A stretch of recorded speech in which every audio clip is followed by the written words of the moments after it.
Okay, good morning po. Good morning sa lahat. Good morning sa kasama natin sa online. Good morning sa mga naggagandahang mga brothers and sisters. Salamat po sa inyo. Pag-pray po natin si brother na hinuhubog ng Panginoon para maging isang composer. And sooner or later, tayo po ay magkakaroon na rin ng mga sarili nating awit sa pamagitan ng ating kapatid. How about that? Oh, if you believe it, you will say, Amen!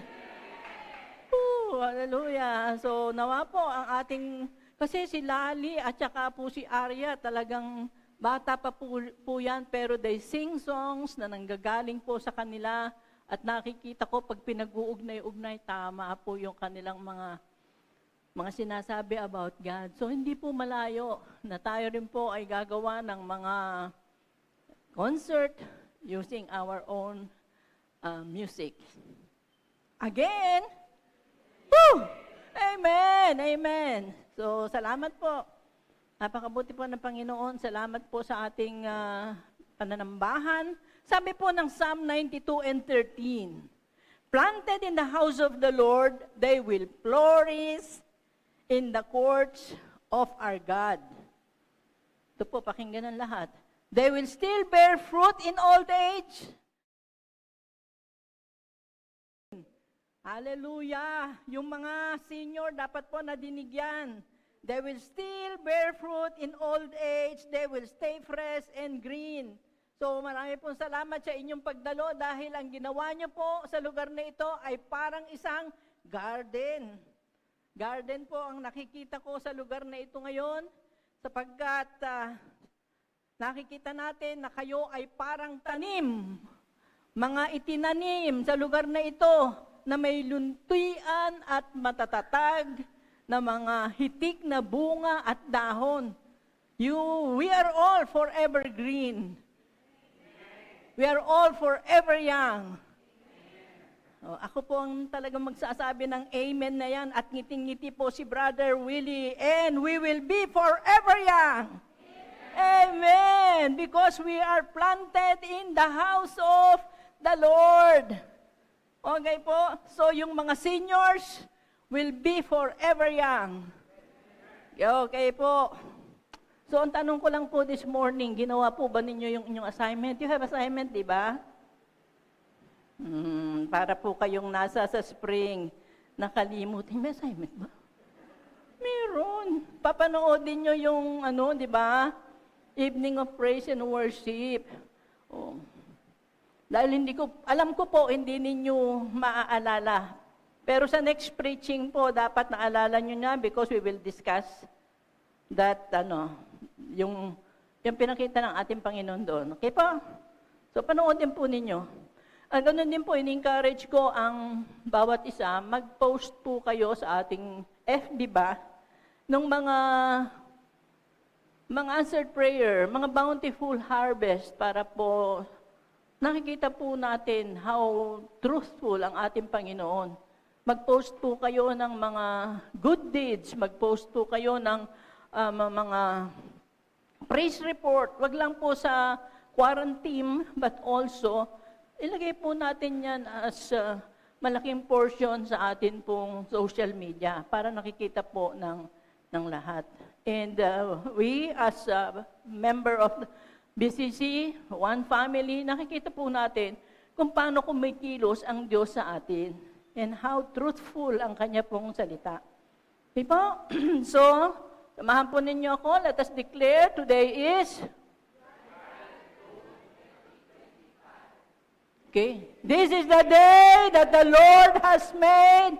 Let us rejoice and be glad in it. Woo! Hallelujah! Huwag niyo pong sasabihin, this is the day that the Lord has made. I will rejoice. Mamaya po makita nyo bakit. This is the day that the Lord has made.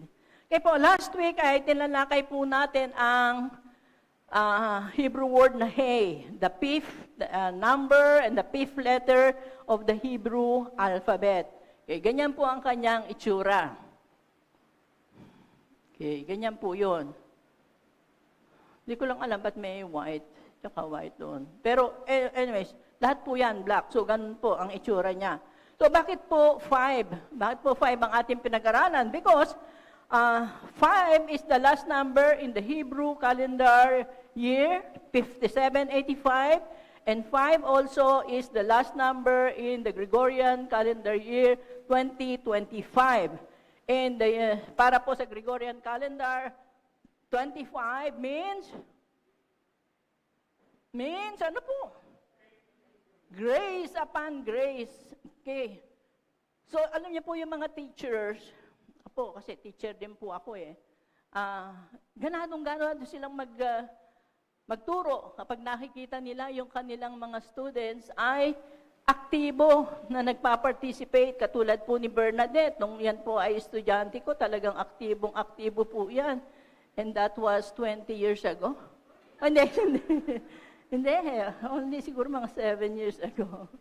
Okay, so mas maganda po pag aktibo at lahat po kayo sa akin makakakuha ng walang bababa sa 90. Ganyan po ako mag-grade dati Kaya miski po sa inyong ginagawang presentation, wala pang nakaka-receive ng mababa sa 90. Ganyan po ako ka-generous sa grades. Kasi po nung nag-aaral po ako, hindi po generous sa mga teacher ko. Kaya medyo hindi po mataas ang aking grade. Unlike my brother, is number 1 in the Philippine Military Academy. Po. Ako po parang siguro number 25. Okay, sige po. So, dahil ang taon pong ito ay year 2025, we believe yung pong grace upon grace ay ating pong mararanasan in our everyday journey sa ating pong buhay pananampalataya. Grace upon grace. Ito po ba inaangkin ninyo? Yes, dapat po sinasabi niyo yan. And this year, God is saying to BCC, the year 2025 is your perfect beginning. Okay po. Bakit po perfect beginning? Dahil lalakipan po ng ating Panginoon, lalakipan niya ang lahat ng ating pasisimulan ng kanyang grace upon grace. Lalo't higit na nakikita ng ating Panginoon na ang ating pong puso ay nakaselyo doon sa kanyang mga salita. Everything that we will do is in conformity with the Word of God. Wala pong kaduda-duda, swak na swak po yan. Ang grace ng Panginoon ay nasa sa atin. And grace is what? It is not only the saving grace, the unmerited favor, but we are saying that this grace is a God-given ability to do supernatural. We are natural, we have natural ability, but pag ang Diyos ay kumilos sa atin at nilakipan tayo ng grace upon grace, we will do supernatural things. Composition ng mga songs, and so forth and so forth. Yun po sa mga business natin, lalakipan po yan ng Panginoon ng kanyang biyaya. Okay po? So, napakabuti po ng ating Panginoon. So, perfect beginning para po sa ating BCC. Asahan po natin ang overflowing grace of God, a greater grace, greater than last year, an abundant grace para po sa atin this year. Imagine niyo lang po ano ba yung grace na yan na bibigay sa atin ng Panginoon. Kaya dapat po natin itong samantalahin. Sabi po nila sa secular, minsan lang daw pong kumatok ang opportunity. Pero sa atin po, this whole year, it is available. So number 5, alam natin, number 5 is often associated with the idea of God's grace. Ano pa po? Goodness and favor toward humanity or sa atin, mga tao. So, napakaganda po ng pagkakatalakay ni Pastor Rachel patungkol po doon sa pangalan ng ating Panginoong Yahweh. Yud-He, Vav-He. So, Yahweh is the covenant-keeping God. Si Yahweh is the covenant-keeping God. Yahweh, diniscuss po ni Pastor Rachel, has numerical value of how many? How many? Yad is 10. He is 5. He is 5. And Vav is 6. Next year po, 2026, Vav naman tayo, no? So, Yad He, Vav He is 26. And 26, pinakita po sa atin ni Pastor Rachel in Psalm 136, kung paanong 26 times ipinakita po sa atin doon ang loving kindness of our Lord. Verse 1, sasabihin niya, His loving kindness endures forever. Number 2, sasabihin niya, o kaya sasabihin mo, sa aking pag-aaral, His love endures forever. Sa aking trabaho, His love endures forever. Sa aking kalusugan, His love endures forever. Hanggang sa sasabihin mo, napakadami. Hindi po natin makayang abutin pa, higit pa sa 26, ang katapatan po ng ating Panginoon. Ganon ang ginagawa niya po sa atin. So, Yud-He, Vav-He. Bagamat 5, alam natin, ay grace. Dalawa po yan sa pangalan ng ating Panginoon. Yud-He, Vav-He, 2 beses po matatagpuan. And sa image po na yan, kitang-kita po natin, ganon ang itsura ng He. At ang He po ay binabanggit ng parang nag-i-inhale. Hindi mo po masasabi ang He nang hindi ka huhugot ng hininga. Subukan po natin, He. Again. Okay, so He. At kung sasabihin niyo po yan ng mas maganda sa He, He. Parang expression ko kasi yung He, He, He, He. Pagka po sila lali ay merong medyo lumampas po sa boundary ng requirement ng kanilang paglalaro, hey, hey, stop it. Mga ganun po, nagiging expression ko po yung hey. Hey. Pag sinabi po natin siya ng medyo mabagal at may konting patungkol sa Diyos, sabihin po natin, wag po kayo, huminga po kayo, libre po yun. Sabihin niya po ng maganda. Pag kayo po napaupo doon sa upuan ni Dr. Lark, hindi po na kayo hihinga. Sige, gusto niyo yon. Kaya ganyan. Dito po, libre. So sabihin po natin ang masarap sa Panginoon. Inhale, exhale. And do you know that every time you inhale, you take in the breath of God? And when you exhale, mamaya, malaman niyo po, pag nag-exhale kayo, anong makikita niyo? Sabi po nung isang nanood ng replay natin, sabi, bakit sinasabi ni Pastora, mamaya na? Surprise, mamaya na. Okay po, mamaya. So, binabanggit po ito ng parang nag-inhale and exhale. Okay, at kung subukan niyo pong sabihin ng hey nang walang inhale, yun po, hindi po siya maganda. Ang verb po ng hey is the word haya. Haya. Okay, the verb of hey is haya, representing the breath of God, which is Ruach HaKodesh, the Holy Spirit. The title of our message is The Breath of God.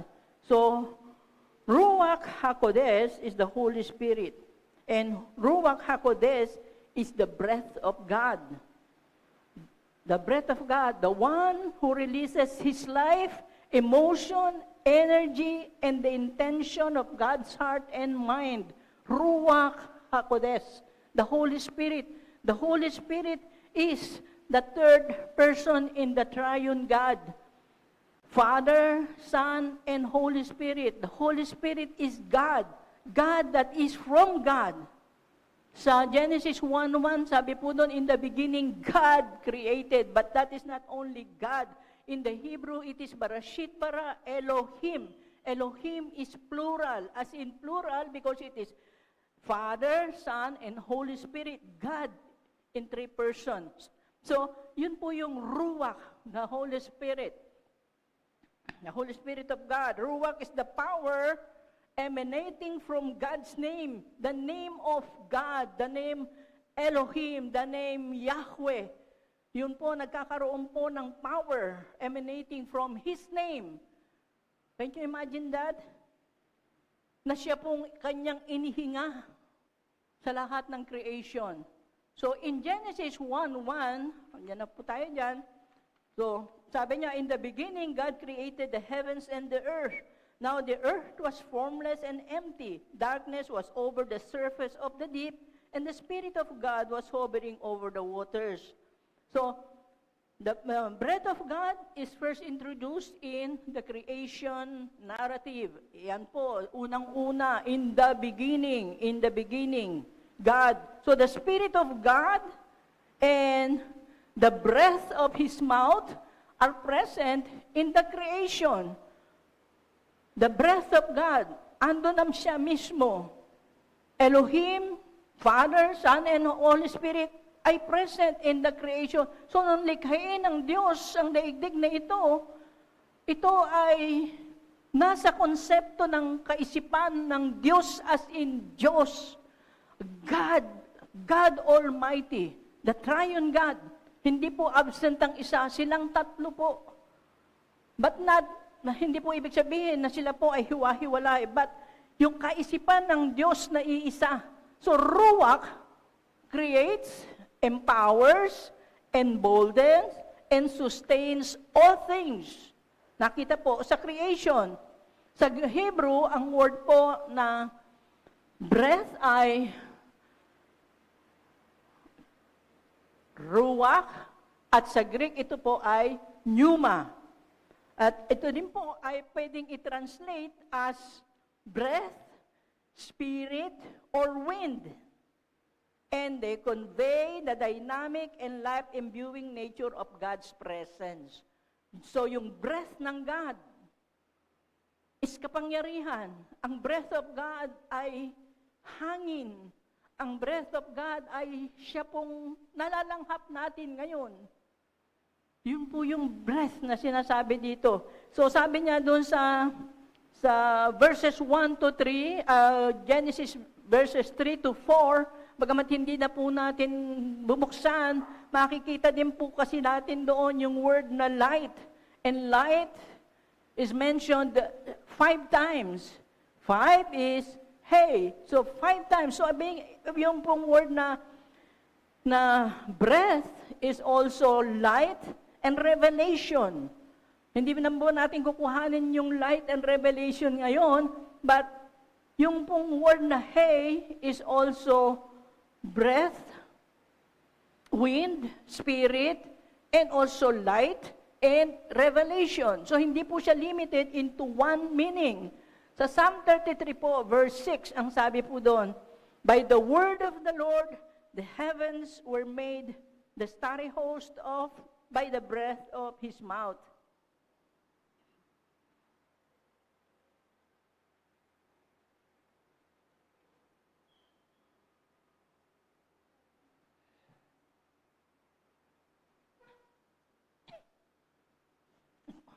Ulitin po natin. Sabi niya, by the word of the Lord, the heavens, imagine niyo po yung heavens. Hindi lang po yung nakikita natin ng heavens. The heavens were made, the starry host, by the breath of His mouth. Yung pong breath of His mouth na sinasabi dito, refers to the sound of the letter hey. The breath of His mouth, sabi dito, the starry host. Paano po? They were created. Saan? Sa breath of His mouth. Yung breath niya is power. It is life-sustaining. Sa pamamagitan lang po ng hininga ng Diyos. Ibig sabihin, hindi niya pa sinabi yung word kasi sa Genesis 1, Genesis 3, ang sabi niya doon, let there be light. And there was light. Hindi niya po nasabi yung let po. Huminga pa lang po siya ng hey. Pag nagsalita po kasi ay, let there be. Huminga pa lang po siya and the starry host were created. Can you imagine how powerful that hay, that breath of God na nakapaggagawa, it's power. Power to create. Na sinabi ni Lord, let there be light.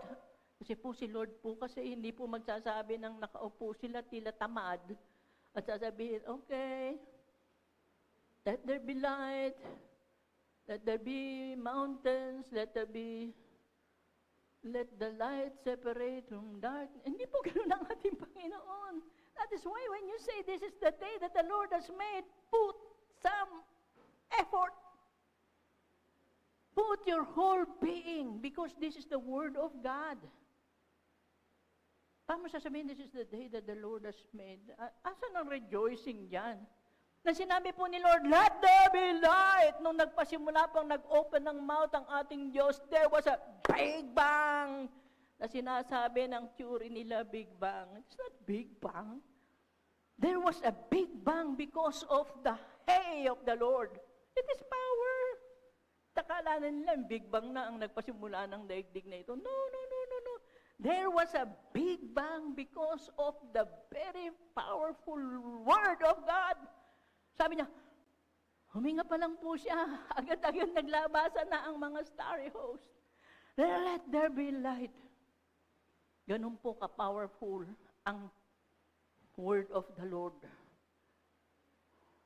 Ganun po ka-powerful. Alam niyo, kailangan po nating malaman kasi makilala natin ang ating Diyos, malaman natin ang kanyang kapangyarihan so that when we call upon Him, we know that He can answer because siya po ay ganong kapangyarihan. In Genesis 2 and 7, ang sabi po doon, then the Lord God formed the man from the dust of the ground and breathed into his nostrils the breath of life. And the man became a living being. Pagkatapos, sabi sa Tagalog, ginawa ng Panginoong Yahweh ang tao mula sa alabok. Hiningahan niya sa ilong at nagkaroon ito ng buhay. Pagkatapos likhain ng ating Panginoong Diyos ang lahat, halaman, hayop, ang dagat, lahat po ng iyan, sabi niya doon, ay nilikha naman niya ang tao sa alabok. Dust of the ground. Sabi po ng Panginoon, let there be. Ayan. Lahat ng uri ng lalangoy sa ilalim ng dagat. Let there be. Lahat ng uri ng halaman. Let there be. Lahat po ng hayop, lumabas po siya. Pero pagdating po on the 6th day, ang Panginoon po gagawa siya ng tao. Hindi niya po sinabing, let there be Adam. Let there be Eve. Hindi po sinabi ng ating Panginoon yun. Ang ginawa niya sa tao, kumuha siya ng alabok. Alabok is nanggaling from the ground. Kinuha niya ang alabok at sabi ay hinulman niya ito. Hinulman ng Diyos ang tao. Hindi niya po sinabing, let there be man. Hindi niya po sinabi yun. Ang kamay po ng Diyos, ikinuha niya doon sa alabok. Imagine, ang kamay ng Diyos ay nadumihan para sa atin. Imagine, kumuha siya ng alabok.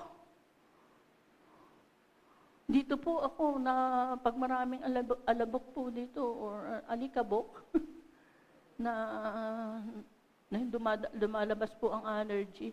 Ang ating Diyos na pagkalinis-linis humawak ng alabok to make man.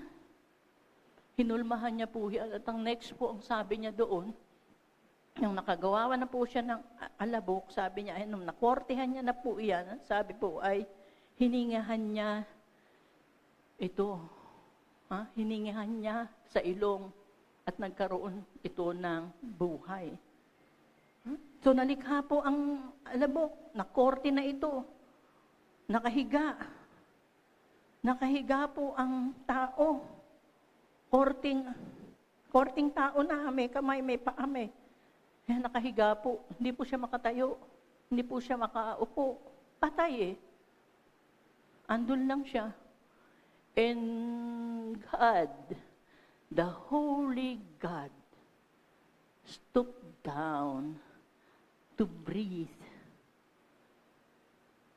in his nostril. The Lord God stooped down. Anong dakila po ang Diyos sa atin?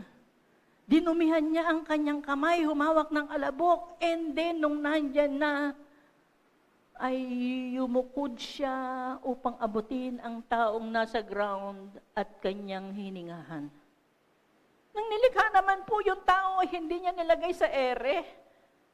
Nakalutang sa ere because if God will do that, He will violate the law of gravity. Di po ba? Kasi pag may matter at walang nakasalo sa babagsak, hindi po siya gagawa ng magic to create man.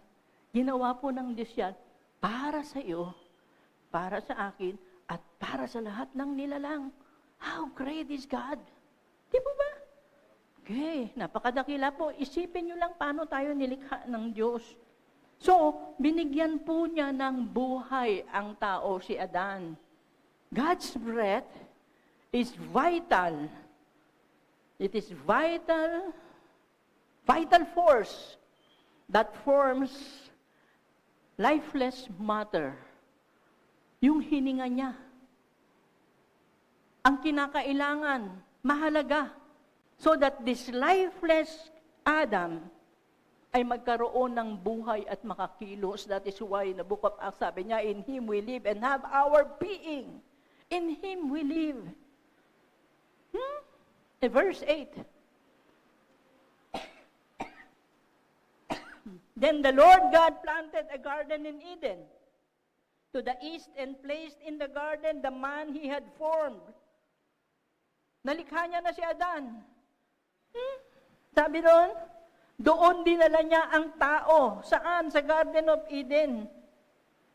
Pagkatapos sumunod sa mga talata, isinilarawan kung ano ang Garden of Eden at napag-aralan na po natin ang Garden of Eden kung paano po ito kaganda. Kung paano po ito kaganda at lahat ng pangangailangan ng tao ay nandoon na. Wala ka nang hahanapin pa. It is super ganda. It is super magnificent.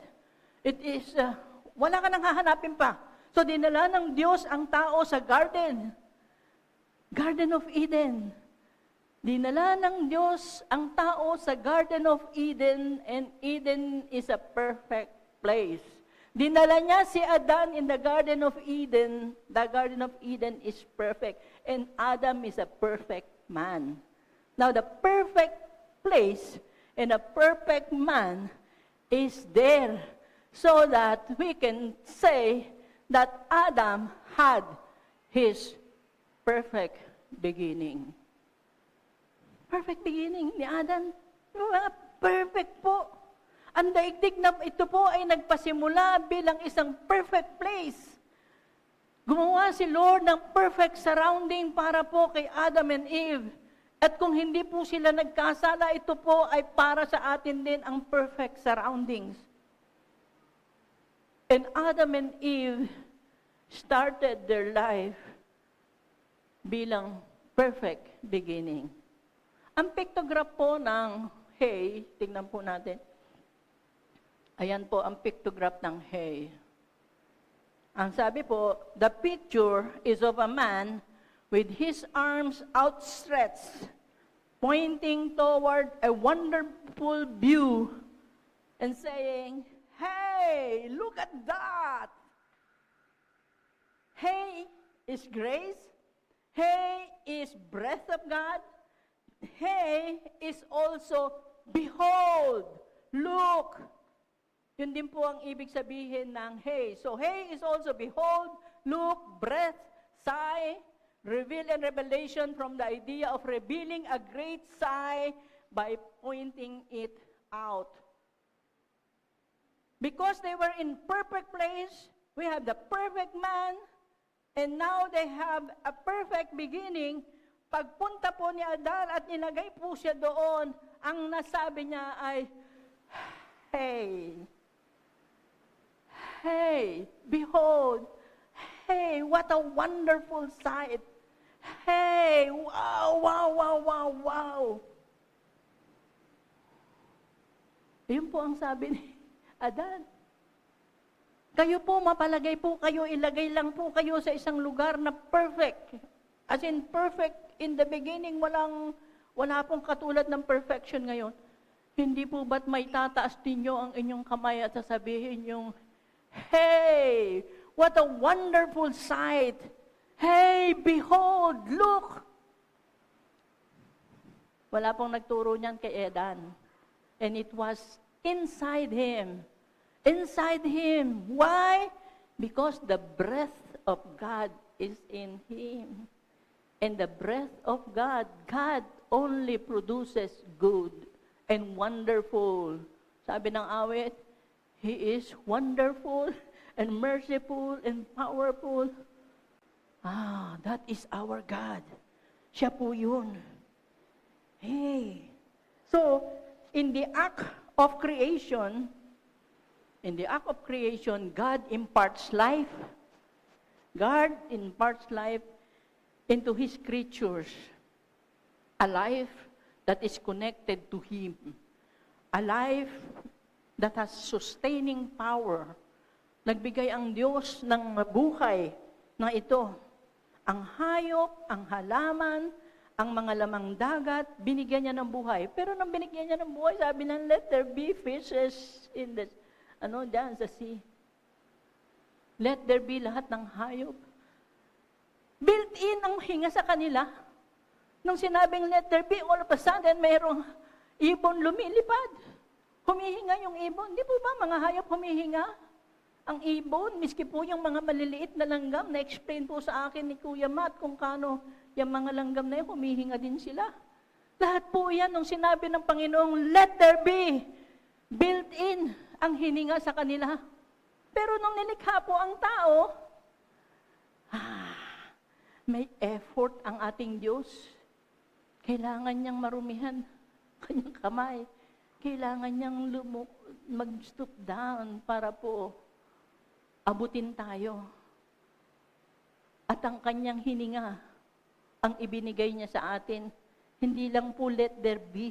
So God breathed into His nostrils the breath of life, and man became a living being. Sa mga hayop po, hiningahan niya yan. Pero tayo po, hindi po. Kailangan niya yung effort. Siya mismo lumapit sa atin. That is why, sabi ni Salty, do you know Salty? Yes? Yes? A few yeses dito. Do you know Salty? Sabi ni Salty, you are special. Di ba? Sabi ni Salty? I am? Yes, you are special. You are special. I am special. We are so special sa ating Diyos. Kahit tayo yung kanyang sabi sa aklat ng Ephesians or Philippians, we are His workmanship, created in Christ Jesus. We are not just let it be. Hindi po tayo yun. Tayo po nung nilikha ng Panginoon, lahat ng kanyang pag-iisip ay inilagay po sa atin. You are special. Ilagay po natin sa ating isip. We are special not because of who we are. Because I am talented. Because I am a great singer. Because hindi po kayo special because of who you are, but you are special because of whose you are. Nabanggit na rin po yan ni Pastor Rachel in one of her preaching. Yes, we are special because of whose we are. Because Jesus created us. Because Jesus loved us. Because it is Jesus, in short. And what was the answer of the kids' praise? Ano po ang answer ng mga kids' praise? And I just thank you, Father, for making me. me. And I just thank you, Father. Di ba? That is our response to God's goodness. Paano natin sasabihin? And I thank you, Father, that I can breathe. I thank you, Father, for the air that I breathe. Thank you, Father, for who I am, because of whose I am. Thank you, Father. Hindi po yung minsan ay nai-ins kayo sa sarili ninyo. If you only knew paano kayo nilikha ng Diyos and how special you are sa ating Panginoon, tulad po ng mga kids praise, sasabihin nyo, and I thank you, Father, for making me, me. Have you done that? Ginawa na po ba ninyo yan? Why don't we practice now? Can you raise your hand, parang hey? And say, thank you, Father, for making me me. Hindi po si Mimi. Si me. Ulitin po natin para mas maganda. Kasi si Mimi. Si Mimi. Nagpapatawa naman kasi. Thank you, Father, for making me. Me. Thank you, Father, for the air I breathe. Oh, how do... Di ba, you feel something inside you? Oh, hindi ko nga po sinabing pumalakpak kayo, pero bigla kayong pumalakpak, ang lakas-lakas pa. Di ba? Napakaganda po ng ating Panginoon. So, God's breath does not only create life, but also brings about new life. New life. The breath of God is also a life-transforming spirit. Si Adam and Eve, bagsak. We do not know kano sila katagal naglaro in the garden. But we know, after Genesis 2, Genesis 3, bagsak na po sila. And God, the breath of God, is a life-transforming spirit. Last week po, narinig natin yung mensahe in the year 2025, and God is saying the year 2025 is our year na kung saan we have a perfect beginning. The hay will bring about new life in our situation. A perfect beginning. Ito po magbibigay sa atin. Kasi ang dami po nating pinasimulan. Alam niyo po ba na, I know, you know, na sa ating buhay, ang dami nating mga pinasisimulan. Kung ano-ano pinasisimulan natin, lahat bagsak.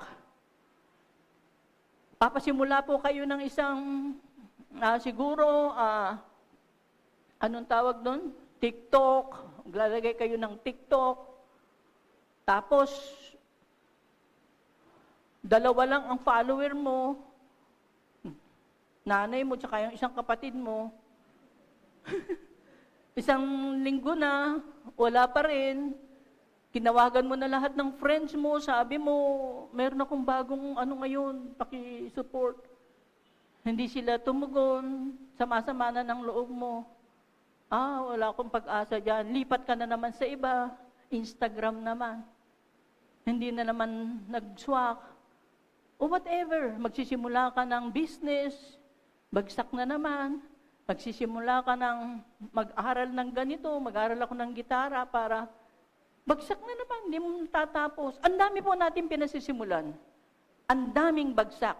Bagamat hindi naman po lahat na nagsimula ay bagsak. But, God is reminding us, this year is our new beginning, a perfect beginning para po sa ating lahat. So, because of the hay, because of the breath of God, even a dead situation, a dead dream, kung ano man po yan, can breathe again this year because of hay, because of the grace of God. Pupunta po tayo sa isang istorya in the Bible.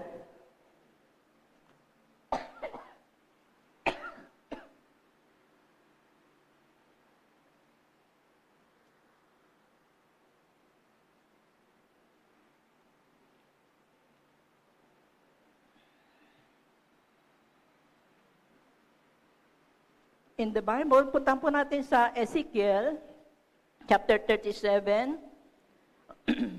verse 1 to 14 po yan, but kukuhanin lang po natin ngayon is verse 1. Una po ay 1 to 3. Dito po makikita natin that the power of God's breath can change even the most hopeless of lives and situations. Okay, ulitin po natin, the power of God's breath can change even the most hopeless of lives and situations. So verse 1, sabi po doon, the hand of the Lord was on me, and He brought me out by the Spirit of the Lord and set me in the middle of a valley. It was full of bones. He led me back and forth among them, and I saw a great many bones on the floor of the valley, bones that were very dry. He asked me, Son of man, can these bones live? I said, Sovereign Lord, you alone know. Okay, so tayo po ngayon ay nagpapasimula na ng preaching natin. So, okay pa kayo dyan? Ito na po yung preaching natin, no? So, ang istorya po, dinala ni Lord si Ezekiel. Saan daw po? Sa valley full of dry bones. Bones that were very dry, ang description niya. Ibig sabihin, wala na itong buhay. Tuyot na ito. Ibig sabihin, matagal-tagal na rin itong nandyan. Tuyot na eh. No? Very dry ang description niya. At lahat ng kanyang makita, sabi niya doon, ay patay. Dinala siya sa valley. Where should we be? Dinala ni Lord si Ezekiel sa valley. Where should we be? Saan ba tayo dapat? Parang may portion dyan, inawit natin. We should be on the mountaintop. Diba? Pero ito dinala sa valley. Yung po mga nakikita natin sa valley. And sometimes ganyan din po sa ating kapanahunan, sa ating buhay. Wala po tayong makita kundi mga patay. As in, patay na pangarap, patay na pag-asa, patay na relationship, patay na trabaho, patay na hanap buhay, imbis hanap buhay, hanap patay. Patay lahat. Manood ka ng TV, patayan ang makikita mo. Manood ka ng TV, pati sa Himpapawid, ang daming mga namatay sa mga plane crash, collision, sa Himpapawid. Pagtingin po natin sa ating paligid, patay. Wala ang pag-asa. Pag tumingin ka sa ating gobyerno, patay na rin siguro po ang ating gobyerno. Parang walang pag-asa yung mga mahihirap. Bangayan ng ating mga opisyales. Bangayan ng dito, bangayan dyan. Ipapanood pa nila sa TV upang makita natin at magkampi-kampihan tayo. Tuloy yung mga magkakamag-anak, nag-aaway-away dahil nagkakampihan. Lahat ay patay. Walang pag-asa.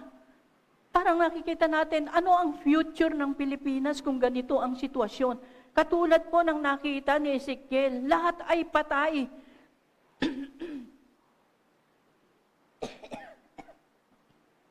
Pero nung ipakita po ito ng ating Panginoon kay Ezekiel, ipinakikita po ito ni Lord, ni Yahweh, bilang isang simbolo po ng sitwasyon ng Israel. This is the condition of Israel. As if they are lifeless. Wala silang buhay, wala silang pag-asa. Yun po sinasabi ng Panginoon kay Ezekiel. But ito rin po ay mahahanay po natin because as you study the Bible, you don't just study history. It is always present para po sa atin, i-apply natin sa ating mga buhay. So yung pong mga dry bone na yan, bagamat ito po ay simbolo ng Israel, it could also be a symbol ng mga present issues ng ating buhay, our problems, our concerns. Ano po ba yung mga concern natin? After last week, ang concern nyo, I know, is how to begin my perfect beginning. Yun po yung concern ninyo. And these verses, itong ating pag-aaralan ngayon, can direct you to your perfect beginning. Marami po tayong mga problema, issues po sa family, issue po ng ating health, issue po ng ating wealth, issue po ng ating barkada, issue po ng nakikita natin sa ating paligid. Ang daming issues na maaaring masabi mo na, ganito ba yung buhay? Kanina lang ang saya-saya ko, pag uwi ko ng bahay, eto na, ang gulo-gulo sa amin. Kanina lang ang saya-saya ko sa bahay, paglabas ko, eto na, patayan. Ang dami po nating issues. Ganun po yung ipinapakita sa atin dito ng ating Panginoon. Ipinakikita po sa atin ito so that tayo po ay magkaroon ng hope, magkaroon ng pag-asa, at magkaroon po ng perfect beginning. So sabi po ng Panginoon, tanong po sa kanya, Son of man, can these bones live? Sabi niya. Can these bones live? Sabi ni Lord, may pag-asa ba yan para mabuhay? And God is also asking you, Son of man, can these bones live? Alin po doon? Kung ano sa palagay mo ang mga dry bones sa iyong buhay. Kung ano sa palagay mo, sa buhay mo ngayon, ano yung parang hindi ka na makaangat, hindi ka na makabawi, hindi ka na makapagsimulang muli. Ano ito? So God is telling us today, can these dry bones live? Okay po, yun po sagot niya. But this year, alam po natin, the breath of God, the anointing of God, the overflowing grace of God, the presence of God in our lives will bring about new beginning sa atin. New life sa atin. Di po ba? So the answer, kayo po, sasagot nyo agad na, meron. I can have my perfect beginning this year. Pero, tinanong po ni Lord si Ezekiel, Son of man, can these bones live? So, sagot po ni Ezekiel, Sovereign Lord, you alone know.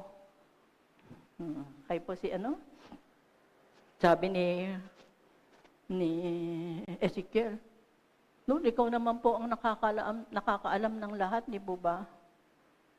Very smart. Playing safe. Di ba? Hindi niya pinakita, hyper faith. Hindi niya sinabi, Lord, siyempre, ikaw yan eh. Hindi po. Nag-isip-isip din siya. And do you know that many times ganun din po tayong mag-pray sa Panginoon? Kung mag-pray po tayo sa Lord, sasabihin natin, etc., etc., etc. Lord, ikaw naman po talaga lahat ang nakakaalam. Lord, ikaw pong nakakakilala sa Kanya. Lord, kayong magbabago ng puso niya. Lord, kayo po ang nakakalam ng bawat hibla ng aking pong buhay. Alam mong nangyayari. Ganyan po tayo, di ba? Minsan. Huh? Did you say amen dyan? Do you pray like that? Lalo na po doon sa mga mahirap na sitwasyon, ganyan po tayong manalangin. Lord, ikaw po naman talagang nakakaalam. Lord, alam mo po yung puso ko. Lord, kilala mo po siya. O Lord, kilala mo po ako. Parang okay naman, di ba? Lord, parang trust in the Lord. Lord, sa inyo po ako nagtitiwala. Ganyan po tayo. But this time, this day, this year, God is teaching us another way of praying. Must level up the prayer. This year, God is saying, you are a child of the Most High God. Ikaw yun. And you have the power of life in your mouth. You. Ikaw. This year.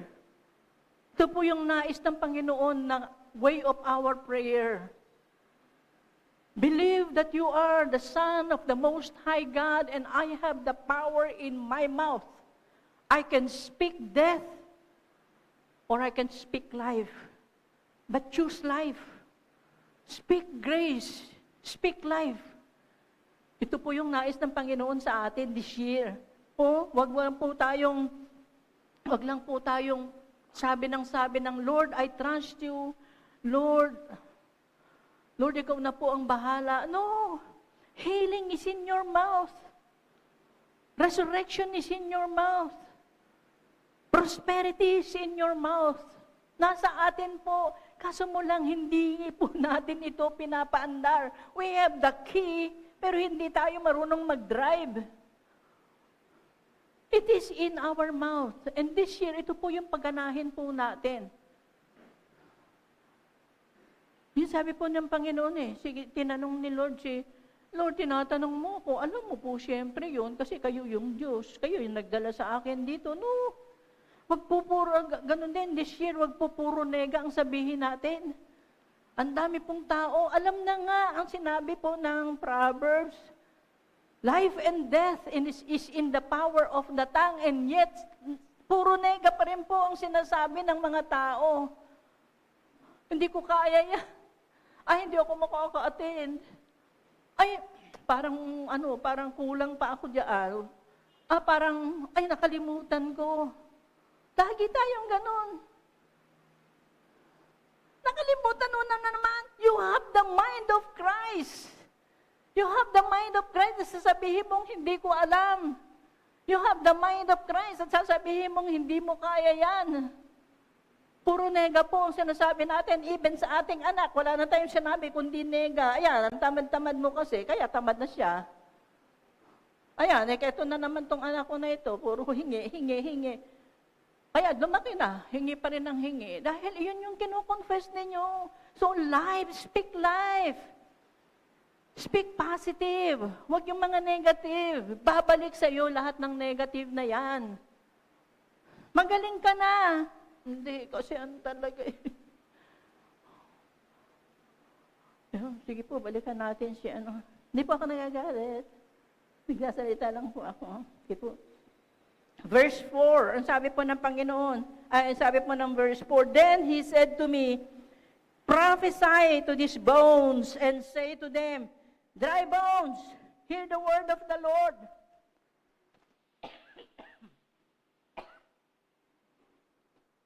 Sinabi sa akin, magpahayag ka sa mga kalansay na ito, sabihin mo, mga tuyong kalansay, dinggin ninyo ang salita ni Yahweh. Sabi ni Ezekiel, what? Lord, me? Sabihin mo, me, Lord? Sabihin mo. Sabi ni Lord, Lord, ikaw yung Diyos. Command. At lalabas po, susunod po yung mga yan, no? Sabihin mo, sabi po ni Lord, ikaw yung magsasalita. Prophesy. Ang prophesy po dito ay hindi yung word na hula. Hindi po sinasabi ni Lord, mabubuhay ba to? O sige, hulaan mo, mabubuhay or hindi? Buhay, patay, ano? Hindi po ganon. Ang sinasabi pong prophesy dito is sabihin mo. You speak. Prophesy, ibig sabihin po, speak. Ikaw magsasalita. Hindi mo huhulaan. Ikaw mismo. Lord, kasama naman po kita you are more. Sabihin mo. That is also what the Lord is saying to us. Sabihin mo. Why? Because we are in the year 57, 85, and 85 means, hey, pay. 80 plus 5. 80 is mouth. 80 is mouth, and 5 is grace. And it is also the breath of God.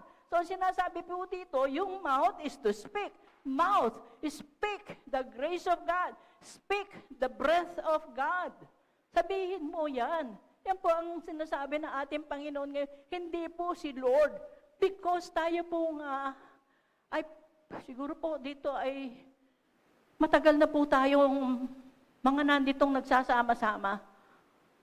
Huwag niyo po akong ipag-preach ng pang-devotion ninyo. Hindi na po ako magpipreach ng pag-devotion ninyo because pastor na po ako dito for ages.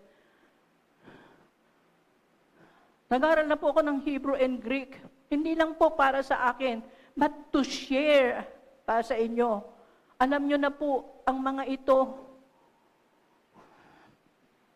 speak grace. So, God is saying to Ezekiel, sabi niya kay Ezekiel, open your mouth and breathe in them the breath of life. Inutusan niya si Ezekiel, Lord, ba't hindi ikaw ang maghinga sa kanila? You have the life in you. You are life. But hindi po ikaw. We are here, the agent of God. Tayo yung gagawa. Kaya sabi niya kay Ezekiel, Ezekiel, say, prophesy, open your mouth and breathe in them the breath of life. Do you want the breath of life? Nung pinag-aaralan ko po ito, sabi ng Panginoon, Tina, open your mouth and breathe in them the breath of life. Do you want to receive that? Parang nakakakita ako ng mga natatakot. I can sense that there are some who are afraid. Ang breath ni Pastora Tina, did you brush your teeth today? Sabi niya kay Ezekiel, God is saying to Ezekiel, open your mouth and breathe the breath of life unto them. Tina, open your mouth and breathe the breath of life unto them. Do you like that? I will see later kung talagang gusto ninyo. 7, sabi niya, so I prophesied as I was commanded. I prophesied as I was commanded. And as I was prophesying, there was a noise, a rattling sound, and the bones came together, bone to bone. There was a noise, a rattling sound. Nagkaroon ng malakas na ugong. What must be this sound? What is that sound? Ano kaya yung malakas na ugong na iyon? Ano yun? Malakas na ugong ng hangin. Hey! Hey is wind. Hey is breath. Nagkaroon ng malakas na ugong. Malakas na ugong. At ang sabi in the next verse, ang sabi niya, I looked, and the tendons and flesh appeared on them, and skin covered them, but there was no breath in them. Nung siya ay nakita niya yung mga dead bones, naglabasan siya, unti-unti, may mga litid, may mga laman, may skin. Nakita niya, nagkaroon. Kung ako yung tatakbo po ako, matatakot ako. Karoon. Pero ang sabi, but there was no breath in them. Wala pa. Patay pa. Hindi pa siya bumabangon eh. Patay pa to. Patay pa, di ba? Hindi pa bumabangon. There was no breath. No breath, no life. So hindi pa. Kulang pa. And God is saying to us, ganyan kayong manalangin. Minsan, nakita ninyo, medyo nagkaroon ng konting liwanag yung prayer ninyo. Kala nyo, okay na. Ay, okay na ako. Okay na. Aba, nagpa-lab test ako. Abay, okay na okay yung aking mga, yung aking lab test, okay. Ay, nagpa-x-ray ako. Abay, okay. Check. Nagpa-CT scan ako, check. Okay na. Nagpa-ECG ako, okay na. Nagpa-EKG ako, meron ba? Check. Nagpa-EGG ako. Meron ba EGG? Nagpa-EGG ako, luto na. Sunny side up na siya. Ay, okay na ako. Balik na naman po tayo sa dati. Nakakita tayo ng konti. Nakita niya meron ng skin to skin, bone to bone, may tendons. Tigil na tayo. Sometimes yung iba, balik na naman sa dating gawi. Magpupuyat, nag-okay lang yung lab test mo, balik ka na naman sa ganito. Hindi, kaya mo na yan. Kailangan mo yan. Friends, sabi po dito, but there was no breath in them. Sa unang salbo ng kanyang pagsabi, nagkaroon nga. Pero hindi pa to tapos. Parang si Lord in the garden, when God formed the man, nagkaroon ng buhay. But it is not yet finished. It is not yet done. The Lord still has to show His tender, loving Father, He has to stoop down para magkaroon ng hininga ang nilalang.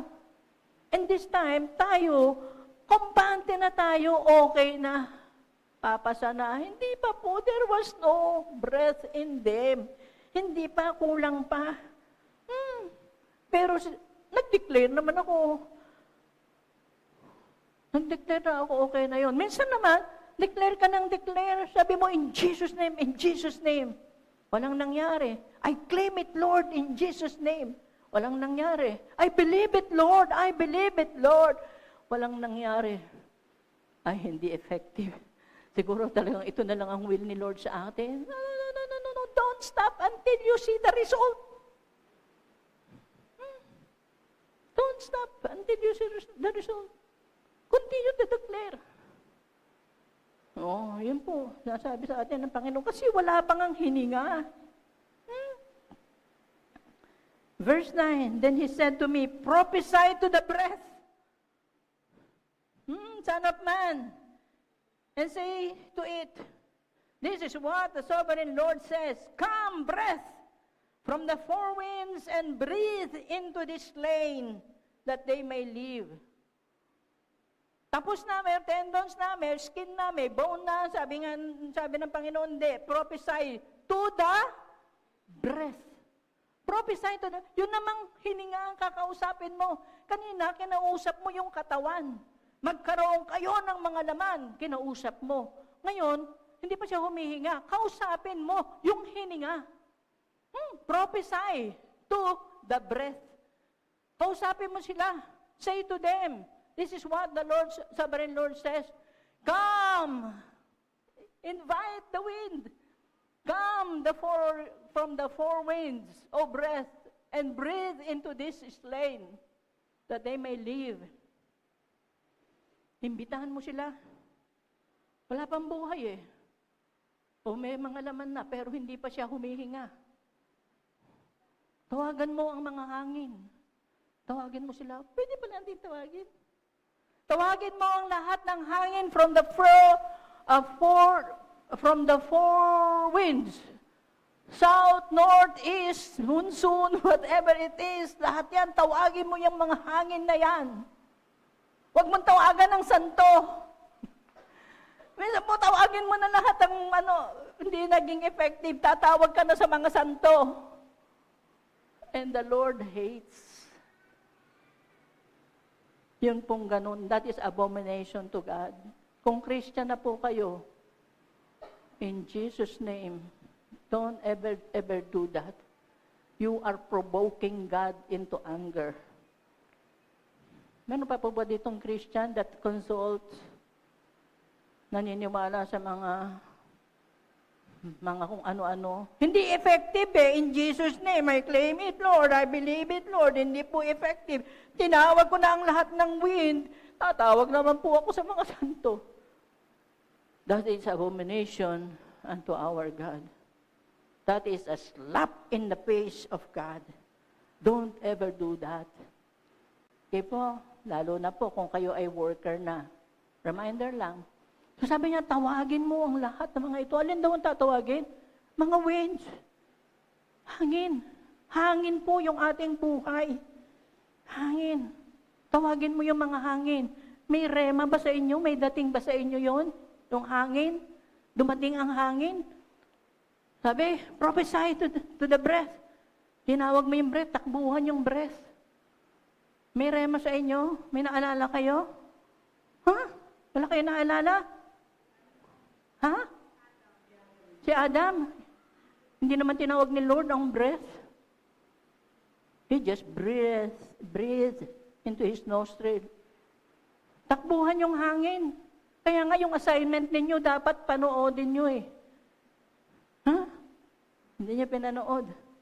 What I am saying, ito is likened unto Acts chapter 2, on the day of Pentecost. Dumating ang hangin. But in Luke chapter 26 and verse, punta muna tayo sa Luke 24 pala. Luke 24 and verse 49. Sabi po ni Lord Jesus diyan, I am going to send you what my Father has promised. What is that promise? The Lord will send His Holy Spirit. But stay in the city. What city? Stay in Jerusalem until you have been clothed with power from on high. Yun po yung Pentecost, the outpouring of the Holy Spirit. And in Acts 2, sabi doon, when the day of Pentecost came, they were all filled in one, they were all together in one place. Suddenly, a sound like the blowing of a violent wind came from heaven and filled the whole house where they were sitting. They saw what seemed to be tongues of fire that separated and came to rest on each of them. All of them were filled with the Holy Spirit and began to speak in other tongues as the Spirit enabled them. So ito yung sinasabi ni Lord Jesus Christ when He was still alive. He was giving instruction to His disciples. Sabi niya, huwag kayong aalis, punta kayo dun sa Jerusalem. Hintayin nyo. So I'm going to send what my Father has promised. Ano itong promise na ito? The Holy Spirit. So that you will be clothed with power from on high. So, nung dumating ang mighty rushing wind, a violent wind, dumating on that place, in the upper room, they were all filled with the Holy Spirit.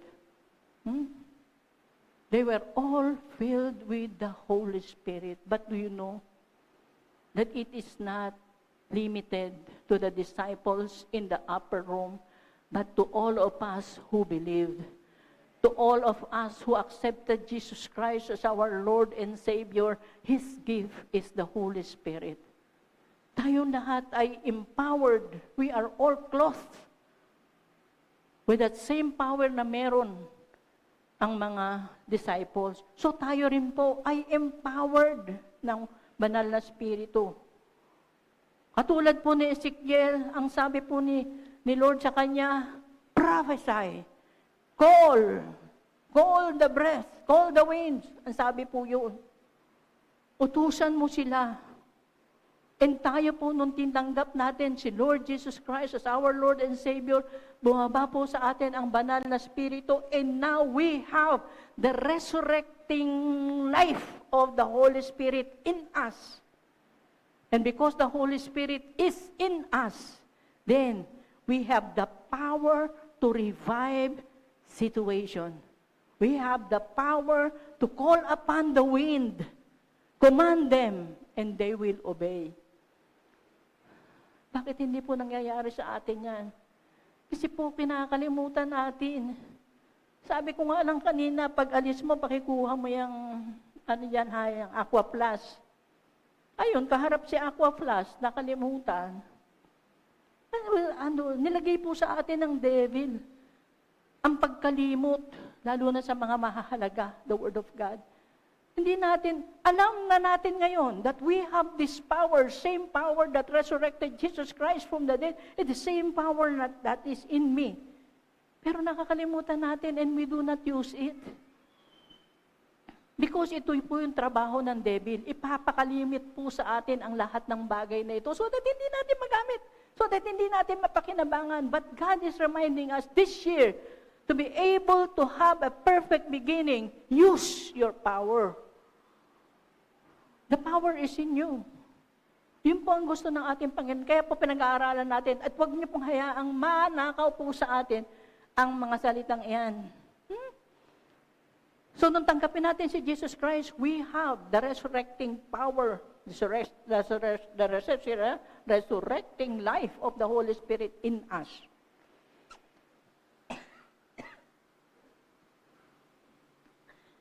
So, verse 10, sabi po dyan, so I prophesied as He commanded, and breath entered them.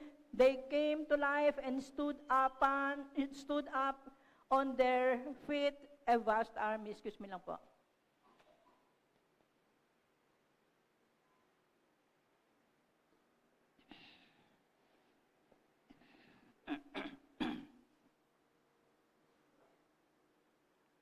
So ano pong sinasabi? Nangyari? Hindi. Nangyari, di ba? Natupad. Oh. So mga verses na binasa po natin, sabi ko kanina, ito po ay simbolo ng kondisyon ng Israel. Ano ba sila? Ganito po sila, parang patay na. Sila po ay nabihag, sila po ay hindi na tumatawag sa Diyos. Napakagulo ng kanilang buhay.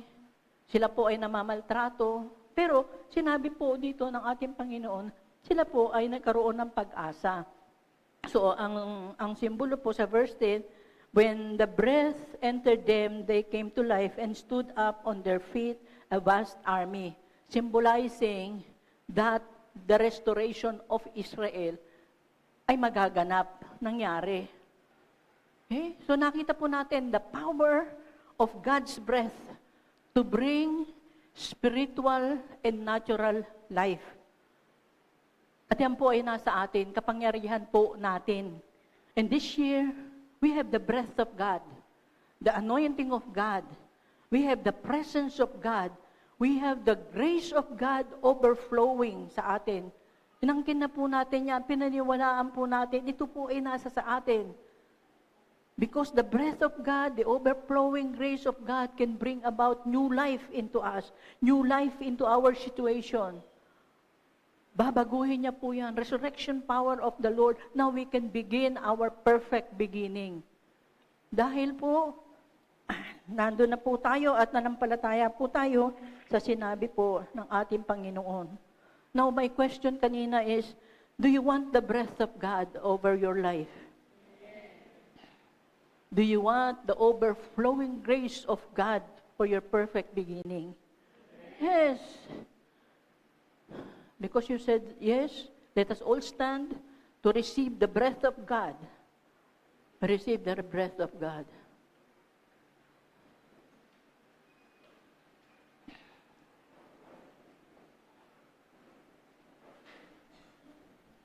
Remember the pictograph of the letter He. Paano po yung pictograph ng letter He? Hindi lamang po as if, behold, you are in awe, but behold, I want to receive. Taas po natin ang ating mga kamay. Sabi natin yung pictograph po is a picture of a man with his arms outstretched, pointing toward a wonderful sight, a wonderful view, saying, hey, behold. Just close your eyes and tingnan po ninyo, because as you close your eyes, you can see. My eyes is closed, but I can see. Yes, you can see. Not in the natural, but in the spiritual. So in He position, lift your head and breathe the breath of Jesus in. Lakasan po ninyo. Kuhanin nyo lahat ang hangin. Breathe. Breathe. Keep breathing. Inhale the breath of Jesus. Jesus. Inhale the breath of Jesus.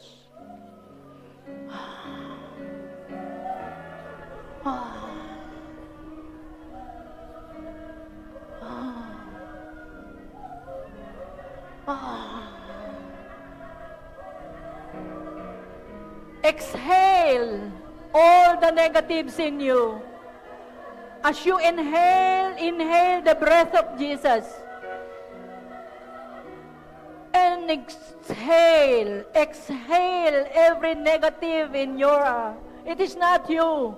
The negatives is not you. Anger is not you. Bitterness is not you. Poverty is not you. Destruction is not you. Oh, Jesus. Oh, we praise you, oh God. Now, receive the breath, receive the air of Jesus.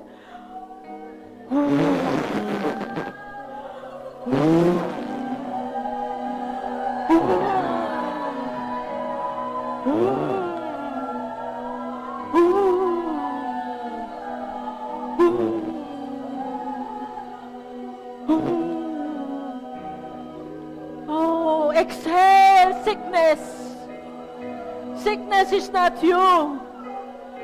Oh, exhale sickness. Ah. Ah. Ah. Ah. Inhale the breath of Jesus, the strength of Jesus. Ah. Oh, Jesus. Thank you, Jesus.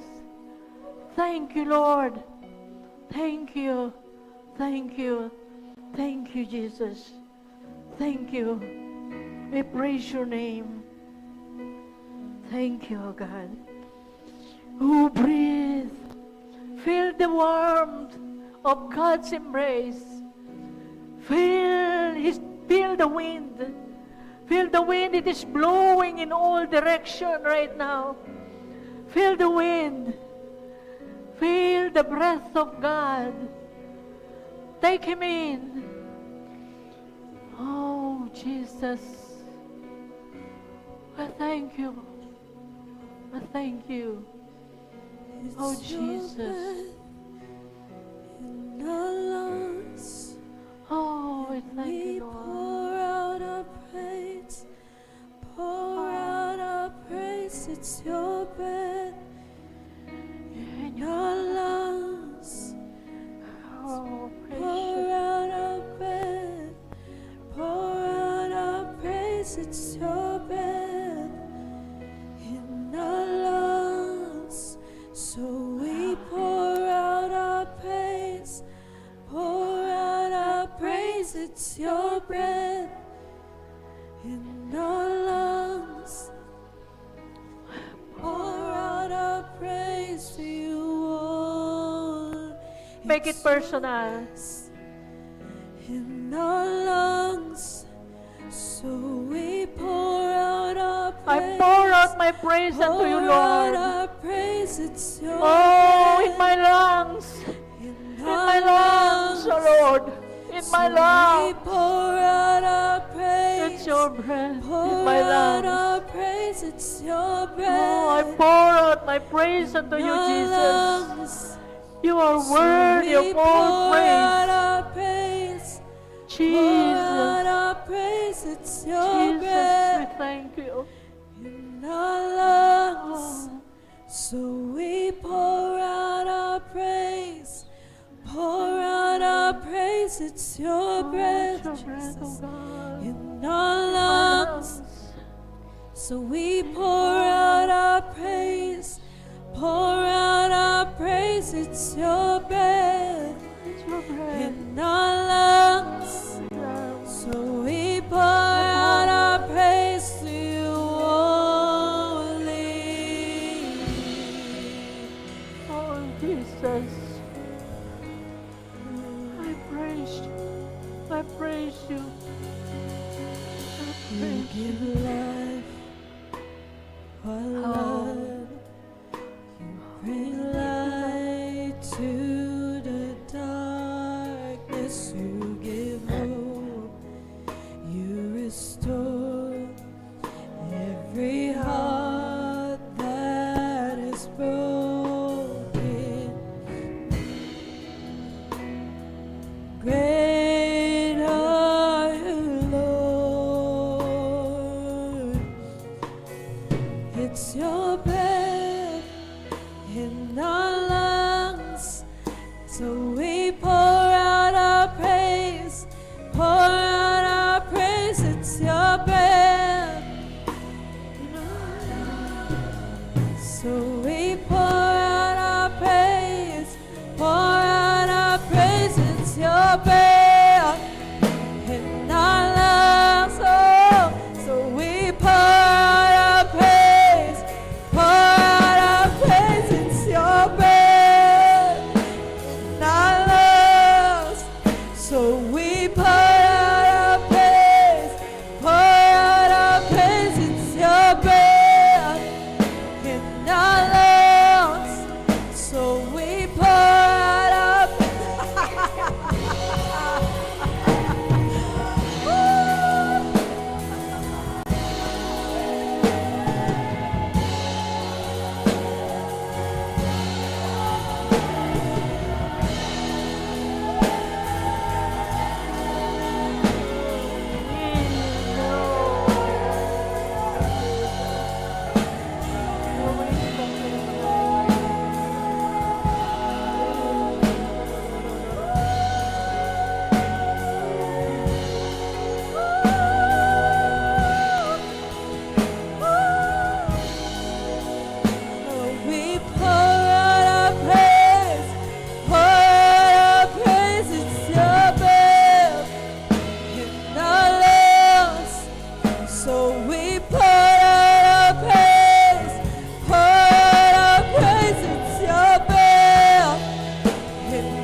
need of healing, pwede po, dito lang kayo sa harapan.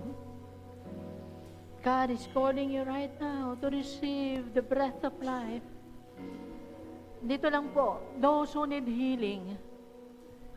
Those who need healing. Those who need healing. Those who need healing. Those who need healing.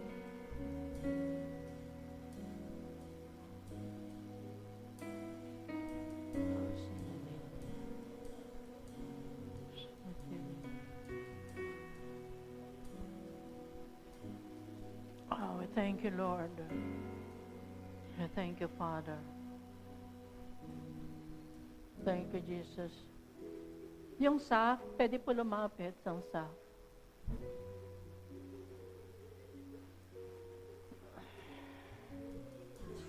Oh, Jesus, we thank you. Staff.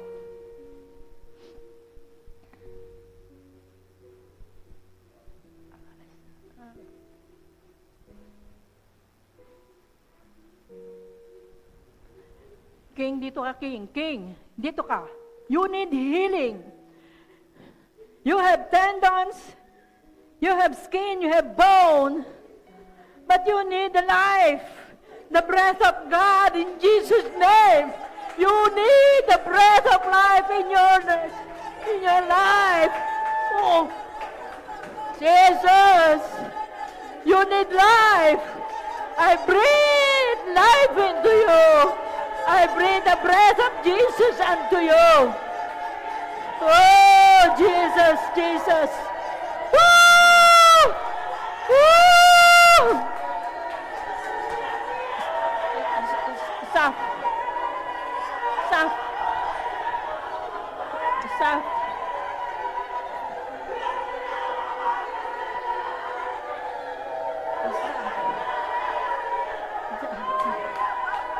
Jesus, Jesus, Jesus. Oh, oh, receive the healing. Receive the fresh air. Receive the breath of God. Woo! Jesus, Jesus. Jesus! Jesus! Jesus! Woo!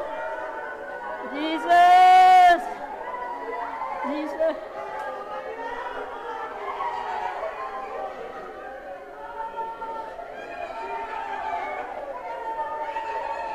Jesus!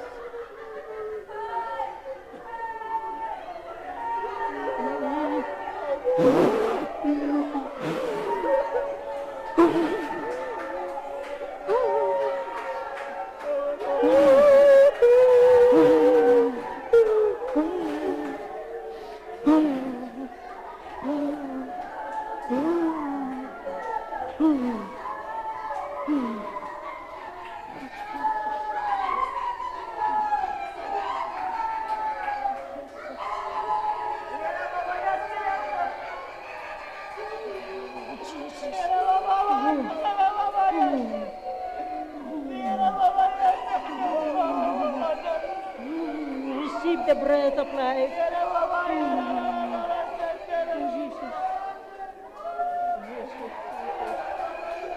Oh, Jesus.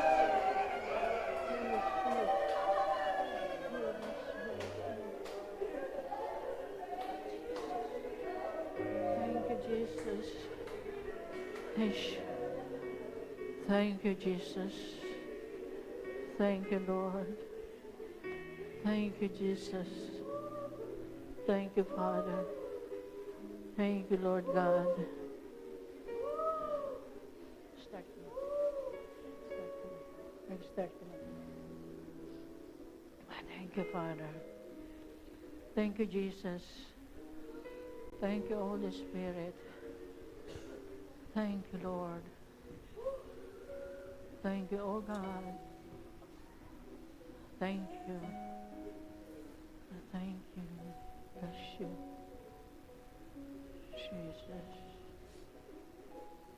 Father, we thank you. in our lungs. So we pour out our praise, Thank you, Jesus. pour out our breath, it's your breath in our lungs. So we pour out our praise, it's your breath. So we pour out our praise, pour out our praise, it's your breath in our lungs. So we pour out our praise, pour out our praise, it's your breath. So we pour out our praise, pour out our praise, it's your breath.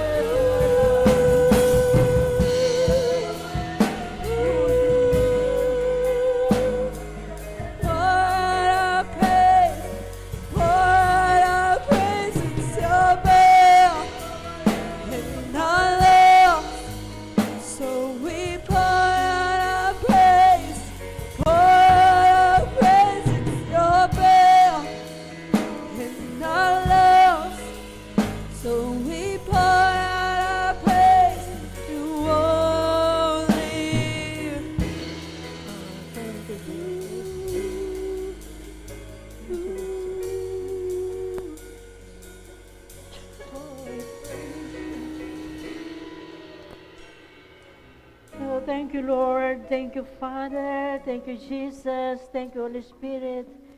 Thank you for the air that we breathe. Thank you, Lord, for the breath of life. Thank you for your grace. Thank you for your ever-present presence in our life, Lord. You are always with us. Salamat po. Thank you, thank you, thank you, Father God. Salamat po sa inyong mga anak. Salamat po sa BCC, Father. Oh, salamat po sa bawat isa, Father God. Mahal mo ang bawat isa sa amin, Father. Wala kang ititira, Father God. Lahat po kami, Father God, ay bubuhusan mo ng inyong mayamang biyaya para sa tagumpay ng bawat isa. Father, you have given us victory already last year, Lord. You are our victorious King.